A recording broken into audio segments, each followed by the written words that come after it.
Today on Cronkite Sports Now, we'll look at the Arizona Rattlers 2019 schedule after its release yesterday. We'll hit the hardwood with ASU and U of A basketball and recap the Suns-Sixers game.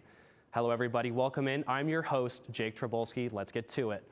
A win Saturday over Oregon would have kept Arizona State's Pac-12 South title hopes alive heading into the regular season finale against Arizona. Instead, a 31-29 loss adds to the team's theme of being close, but just out of reach. All 5 of the team's losses this season were by a touchdown or less. Head coach Herm Edwards said the emotions ran high in the locker room, especially for the seniors, but they've got to keep moving forward. We put ourselves in a position, to their credit, they fought all year, and to get themselves in a position where they control their destiny per se, and to fall short was hard. I mean, that was the toughest one I've been in with these guys so far. We've lost one-score games, but that was a tough one. A lot of guys were emotionally, they were upset, and they had a right to be. But I just think we grow from that. The Sun Devils will head to Tucson on Saturday to close out the regular season. This will be Edwards' first attempt at securing the Territorial Cup against fellow first-year coach Kevin Sumlin and the Wildcats. Kickoff is slated for 1:30 p.m. Now, Sun Devil football season may be coming to an end, but arena football, it's just getting started. The Arizona Rattlers released their season schedule, and it's anything but a walk in the park. The Rattlers will face the newly branded Cedar Rapids River Kings in the home opener, and the home slate doesn't get easier from there. The Rattlers face their new in-state rivals, Tucson Sugar Skulls, before facing another rival, the Sioux Falls Storm. The Rattlers will take the road to kick off their season against the Green Bay Blizzard on February 24th. Now, sports is often focused on winners, but sometimes the people who finish last deserve their own spotlight. Taylor Rocha shares the story of the final athlete to cross the finish line at Ironman Arizona, where over 3,000 participants made their way to Tempe Beach Park to compete on Sunday.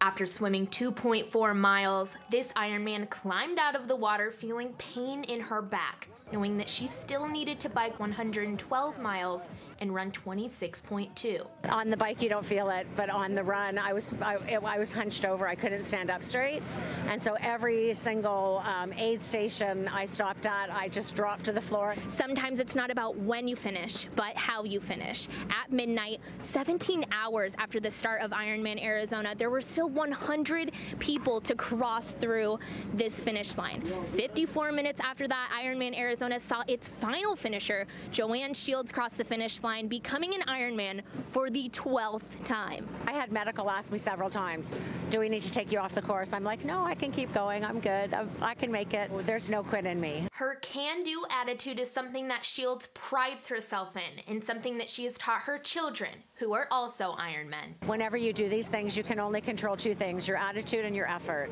So if you give it 100% with a smile on your face, how can that be a bad day?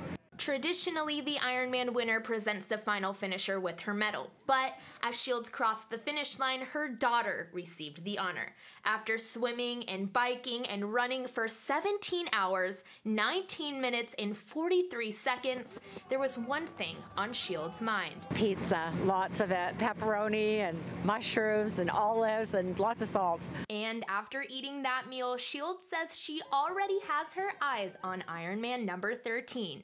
In Tempe, Taylor Rocha, Cronkite News. Aniko Llanos and Heather Jackson were the men and women champions at Ironman Arizona. Llanos finished the race at 8 hours 4 minutes, while Jackson 8 hours 39 minutes.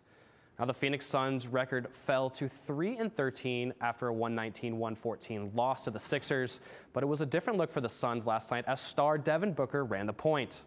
The usual shooting guard put up big numbers at the one position with 37 points and 8 assists, but Booker's performance wasn't enough to get the win over Joel Embiid and the Sixers. The process finished the night with 33 points and 17 rebounds. Yes, 17 rebounds. And DeAndre Ayton said he's going to copy all of what he saw from Embiid. Now, ASU basketball is 4-0 after a big win against number 15 Mississippi State last night. The Sun Devils defeated the Bulldogs 72-67 in Las Vegas at the MGM Resort main event, and the win total was not the only record ASU improved on Monday. Under head coach Bobby Hurley, the Sun Devils are also 4-0 against ranked out-of-conference teams. Their other 3 wins came against number 2 Kansas at Allen Fieldhouse a season ago, a 16-point victory over number 15 Xavier, also in Las Vegas last year, and a 10-point win over Texas A&M back in 2015. The Sun Devils will finish out the MGM Resort main event against Utah State tomorrow night in Sin City. Arizona men's basketball began their run at the Maui Gym Maui Invitational last night as well, and they're off to a promising start. The Wildcats beat the Iowa State Cyclones 71-66 as the win bumps the Wildcats' win streak up to 4, continuing their undefeated record so far this season. The Wildcats have 2 more games to finish out the tournament. They'll go up against number 3 Gonzaga tonight, which will surely prove to be a dogfight, and an opponent for Game 3 that's determined after Tuesday's game. Now, the Arizona Fall League brings prospects from all 30 major league teams to showcase their talent. Matt Lively traveled around Phoenix to see how some of these prospects share a similar trait. For most players, the Fall League's a chance to hone their skills. But for a special few, it's a chance to play at home. I live in Scottsdale right up the road, so it's pretty special to be able to sleep in your own bed and play baseball at this elite level, you know? Cole Tucker played baseball at Mountain Point High School, and now he's the Pittsburgh Pirates' 4th best prospect, who gets to play in front of a familiar crowd. Being on the East Coast with the Pirates all the time, it's really special to be at home and be able to play in front of my family. And Tucker isn't the only one.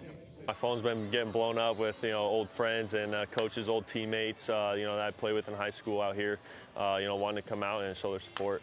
Now, a couple of these spectators actually remember these guys playing in the Little Leagues. That's right. Some of these players were in youth baseball together. It's sweet. I mean, it's surreal because when you're 9 years old and you're playing with your buddies in the backyard and on your club ball team, you never think you're going to be this close to the major leagues still playing with each other. I know Cole the best and real well. We played together junior, senior year on a club ball team, and I faced him my first game. It's just really cool to kind of see how far they've come too, because I haven't been able to, see much of them throughout minor league ball, different leagues, different teams, all that. And it isn't just special for these guys. Tucker's dad coached him and Visa in youth baseball. He was my first pick in the Albuquerque Little League.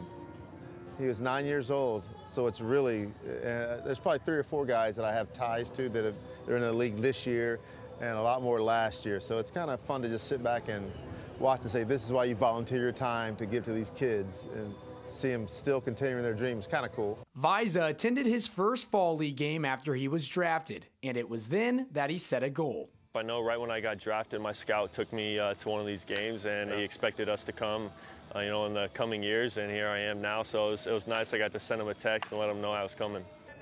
Tucker, Visa, and Castellani were all drafted out of high school, and while it mostly had to do with talent, part of it had to do with growing up in the greater Phoenix area. Biggest benefit was, GMs, front office people come in for spring training, game's over by 3, 4 o'clock. Now they get to go do some scouting. So for me being in Phoenix, it was nice to have, people that normally wouldn't go to high school games come to high school games and kind of just get that extra exposure. For now, it's just the Fall Leagues, but they hope soon it'll be the big leagues. In Phoenix, Matt Lively, Cronkite News. Visa reached AAA in 2018, while Castellani and Tucker have played AA in the past 2 seasons. Now that's a wrap for this episode of Cronkite Sports Now. For top sports stories from around the Valley, be sure to visit the Cronkite Sports section on ArizonaSports.com. And as always, for top Arizona news stories, visit cronkitenews.azpbs.org. And be sure to tune us tonight at 5 p.m. on Arizona PBS for our nightly newscast. Thank you so much for joining us on this edition of Cronkite Sports Now. We'll see you right back here tomorrow.